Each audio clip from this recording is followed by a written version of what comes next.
Shriram time news मध्ये मी कैलास सोनवणे आपले हार्दिक स्वागत करतो। सुरुवातीला पाहूया 24 तासातील ताज्या घडामोडी। धुळे महानगरपालिकेवर IAS दर्जाचा प्रशासक नेमण्याची मागणी। होळ ग्रामपंचायतीच्या उपसरपंचपदी पूनम पाटील यांची बिनविरोध निवड। दत्त जयंती निमित्त श्री इच्छापूर्ती गुरुदत्त मंदिरात विविध धार्मिक कार्यक्रमांचे आयोजन। मालपूर ते शिर्डी पदयात्रेस साई भक्त मार्गस्थ। आणि सोशल मीडियावर भाजप समर्थकांतर्फे श्रीराम प्रभूंचा अपमान, शिवसेनेतर्फे निषेध।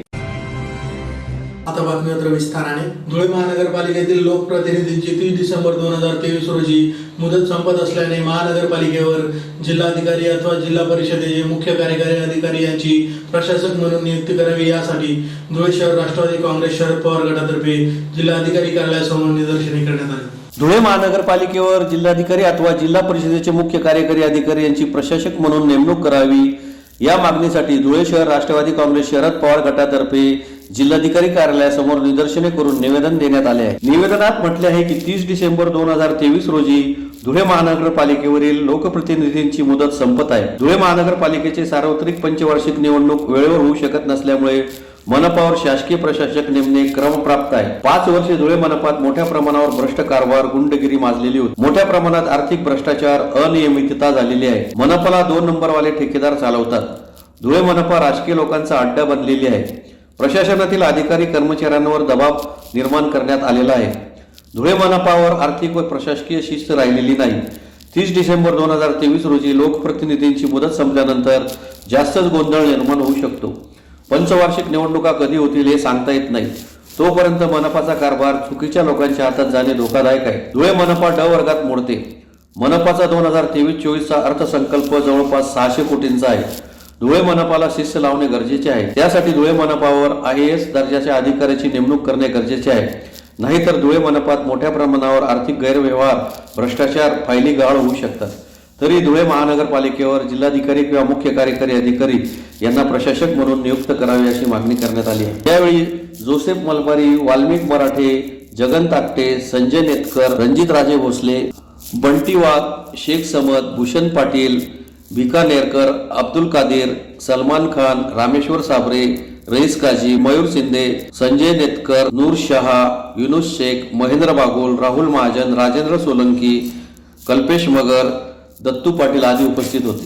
30 डिसेंबर 2023 रोजी धुळे महानगरपालिकेमध्ये लोकप्रतिनिधीचा कार्यकाळ संपतो आहे। काही कारणास्तव धुळे महानगरपालिकेच्या सार्वत्रिक पंचवार्षिक निवडणुका 1 ते 1.5 वर्ष पुढे ढकलल्या गेलेल्या आहेत। यामुळे या ठिकाणी प्रशासक नेमणं गरजेचं आहे। धुळे जिल्हा राष्ट्रवादी काँग्रेस पक्षाच्या वतीने आम्ही मागणी केली की धुळे महानगरपालिकेवर कलेक्टर किंवा जिल्हा परिषदेचे मुख्य कार्यकारी अधिकारी यांना प्रशासक म्हणून नेमण्यात यावं। याचं कारण आहे की गेल्या 5 वर्षामध्ये धुळे महानगरपालिकेवर भाजपने अतिशय मोठ्या प्रमाणात भ्रष्टाचार, अनियमितता आणि दादागिरी या ठिकाणी केलेली आहे। आज राजकीय लोकांचा अड्डा धुळे महानगरपालिका बनणे, या ठिकाणी चुकीचे कामं होत आहेत, फाईल गाळ होत आहेत, ठेकेदार लोक फाईल या ठिकाणी बाहेर घेऊन जात आहेत। 632 कोटी रुपयाचे अर्थसंकल्प असणारी धुळे महानगरपालिका आहे। जर धुळे महानगरपालिकेला शिस्त लावायची असेल, या ठिकाणी चांगलं काम जनतेसाठी करायचं असेल तर या ठिकाणी IAS दर्जाचा अधिकाऱ्याची कलेक्टर किंवा जिल्हा परिषदेचे जे CO आहे यांची या ठिकाणी प्रशासक म्हणून नेमणूक करावी अशा या पद्धतीचं आज आम्ही निवेदन दिलेलं आहे। शिरगडा तालुक्यातील होळ येथील ग्रामपंचायतीच्या उपसरपंचपदी पूनम रामकृष्ण पाटील यांची बिनविरोध निवड झाली। यावेळी लोकनियुक्त सरपंच दीपाली बटू पाटील यांनी पदभार स्वीकारला। शिंदखेडा तालुक्यातील होळ येथील ग्रामपंचायतीच्या उपसरपंचपदी पूनम रामकृष्ण पाटील यांची बिनविरोध निवड झाली आहे। यावेळी लोकनियुक्त सरपंच दीपाली बटू पाटील यांनी पदभार स्वीकारला। शिंदखेडा तालुक्यातील होळ प्र.बे ग्रामपंचायतच्या उपसरपंच पदाच्या निवडीसाठी प्रक्रिया राबवण्यात आली। सकाळी 10 वाजता जय विकास पॅनलच्या पूनम रामकृष्ण पाटील यांनी उमेदवारी अर्ज दाखल केला। दुपारी 2 वाजता लोकनियुक्त सरपंच दीपाली बटू पाटील यांच्या अध्यक्षतेखाली सर्वसाधारण सभेचे आयोजन करण्यात आले होते। सभेचे इतिवृत्त ग्रामविकास अधिकारी सुनील पाटील यांनी वाचून दाखवले। उपसरपंच पदासाठी पूनम पाटील यांचा एकमेव अर्ज आल्याने त्यांची बिनविरोध निवड झाल्याचे सरपंच दीपाली पाटील यांनी घोषित केले। सर्व उपस्थित सदस्यांनी यानंतर टाळ्या वाजवून स्वागत केले। सभेसाठी ईश्वर पाटील, रोहिणी पाटील, वत्सला महाले, दीपक पाटील, रत्नाबाई मंगळे, ज्ञानेश्वर भिल, सुनंदा पाटील, ईश्वर माळी आदी उपस्थित होते। तर मीराबाई कोळी, शारदा पाटील या सदस्या गैरहजर होत्या। सभेसाठी ग्रामविकास अधिकारी सुनील पाटील, लिपिक सुधाकर पाटील, शिपाई वासुदेव कोळी, राहुल पाटील यांनी सहकार्य केले. उपसरपंच निवडीनंतर पदाधिकारी व कार्यकर्त्यांतर्फे जल्लोष करीत गावातून सवाद्य मिरवणूक काढण्यात आली.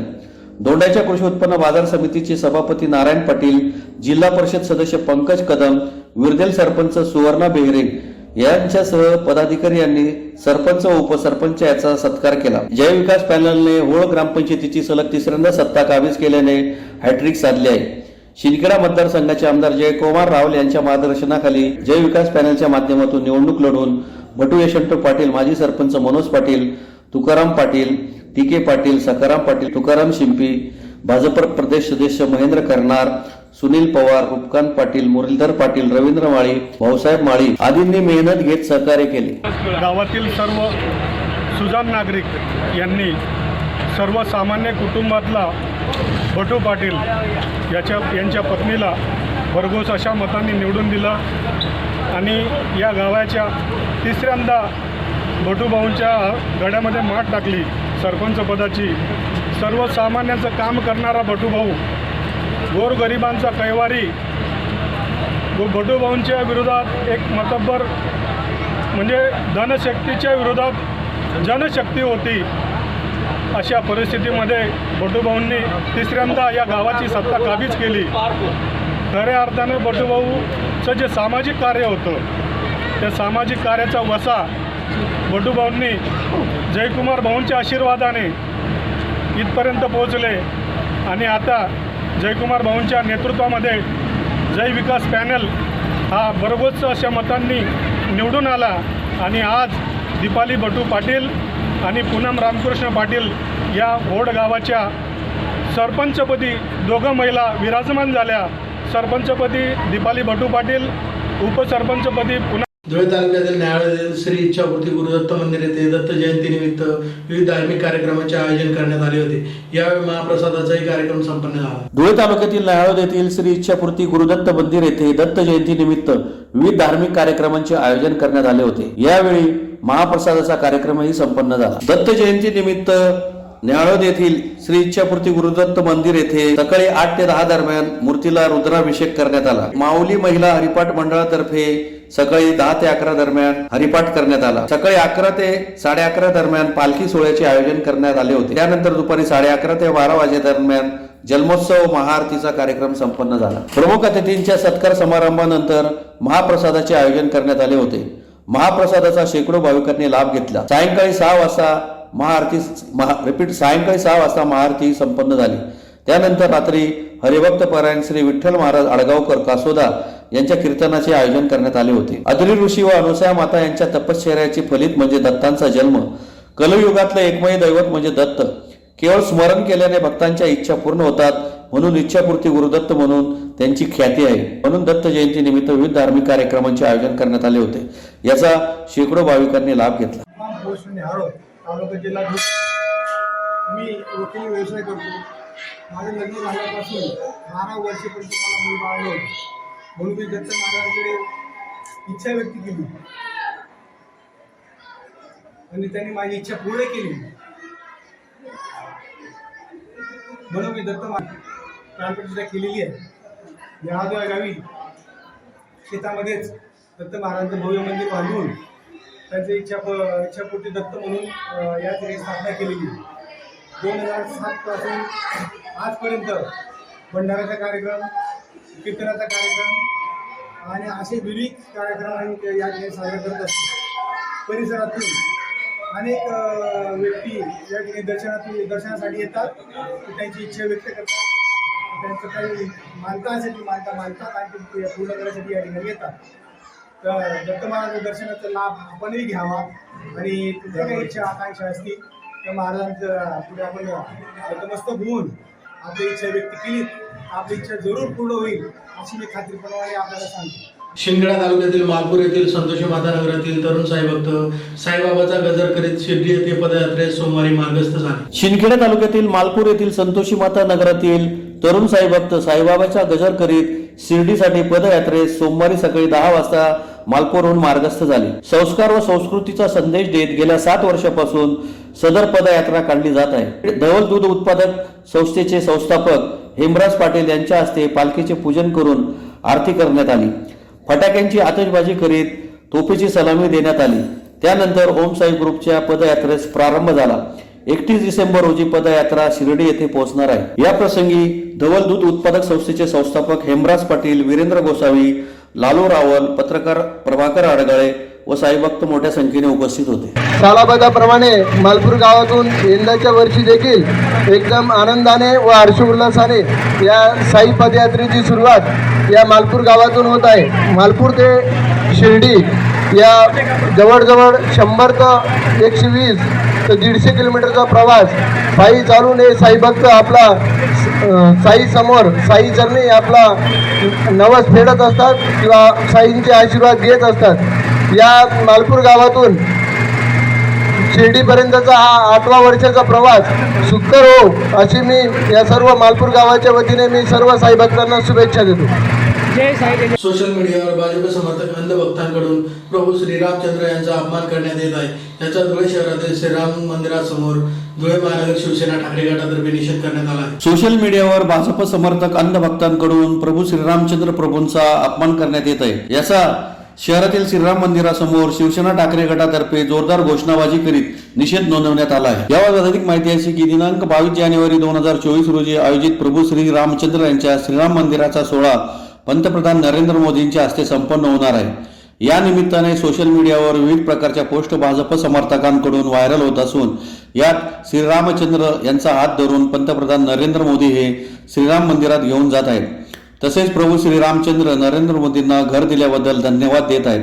अशा प्रकारच्या हिंदू धर्माचा अपमान करणाऱ्या पोस्ट भाजपकडून सोशल मीडियावर सुरू असून त्यामुळे तमाम हिंदू धर्मियांचा अपमान होत आहे. श्रीराम मंदिराप्रकरणी भाजप हिंदुत्वाचे राजकारण करत असून बाबरी मस्जिद पाडण्यात शिवसैनिकांचा मोठा सहभाग होता.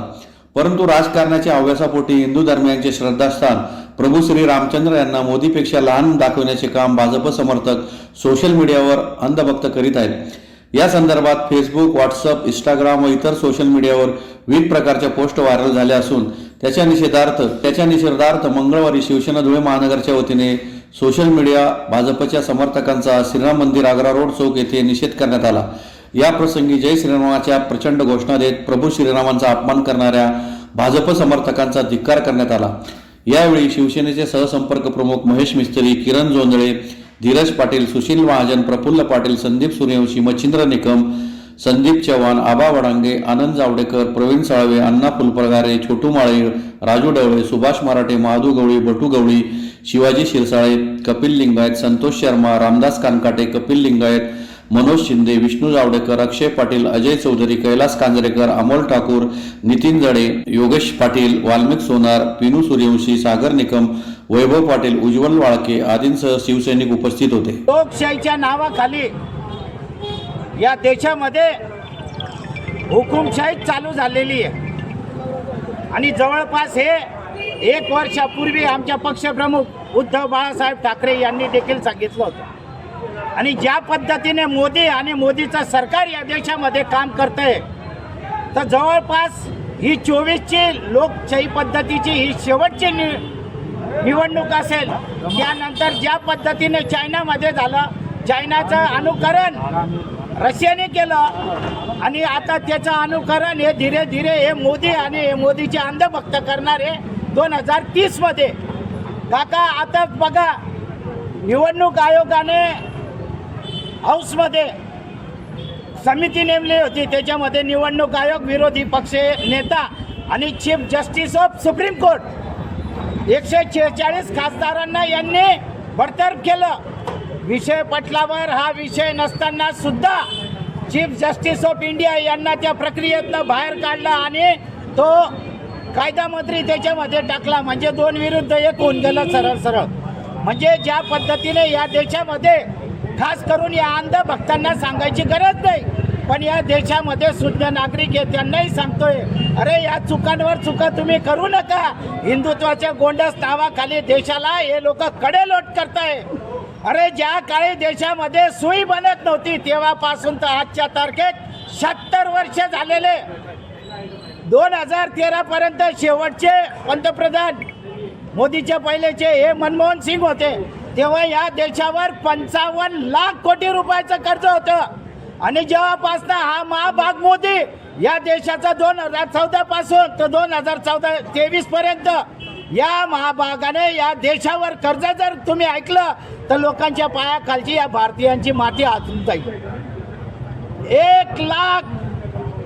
185 लाख कोटी रुपये आकडा सांगताना मलाही माझी जमलिंग होते.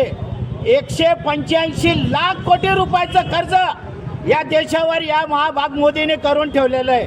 हा कोणता विकासाच्या नावाखाली लोकांना झुलवून राहिला आणि जिथे सपशेल अपयशी ठरता तिथे लगेच अयोध्या. अरे आम्ही देखील कार सेवक होतो. मी 92 मध्ये बी होतो आणि बाबरी पाडली तेव्हाही होतो. या गावातल्या अंधभक्तांनाही माहिती आहे मी तेव्हाही होतो. पण आता या रामाच्या नावावर फक्त हे राजकारण चालू आहे. एक काहीतरी बोलतो लगेच दुसरा सारतो.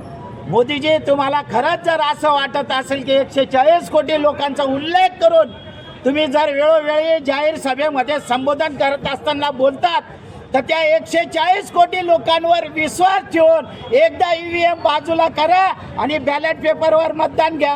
अरे निवडून येण्याचं तर दूर, अरे तुम्ही तुमची डिपॉझिट सुद्धा वाचवू शकत नाही अशी परिस्थिती या देशामध्ये तुम्ही केलेली आहे. पुन्हा एक नजर ठळक घडामोडींवर. धुळे महानगरपालिकेवर IAS दर्जाचा प्रशासक नेमण्याची मागणी. ओळ ग्रामपंचायतीच्या उपसरपंचपदी पूनम पाटील यांची बिनविरोध निवड. दत्त जयंती निमित्त श्री इच्छापूर्ती गुरुदत्त मंदिरात विविध धार्मिक कार्यक्रमांचे आयोजन. मालपूर ते शिर्डी पदयात्रेस साई भक्त मार्गस्थ.